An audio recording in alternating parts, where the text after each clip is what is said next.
Welcome back. Thank you for staying with Weekend at 1. Let's continue informing you about the latest developments news-wise. Let's take a look at tree planting initiative, where the government is developing a reward scheme for Kenyans who actively promote tree planting in the country as part of efforts to achieve the goal of 15 billion trees by 2030 that was set by President William Ruto. According to the Ministry of Environment, an application available on both iPhone and Android devices will track tree planting activities, with rewards to be introduced soon.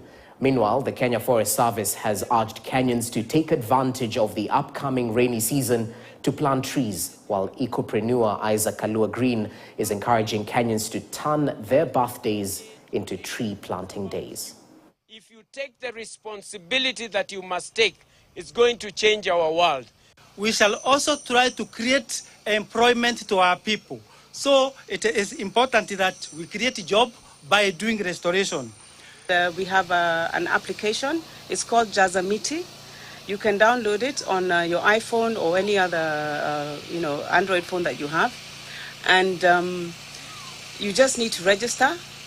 The instructions are there. It is very, very simple. And you'll be able to track how many trees you're able to grow.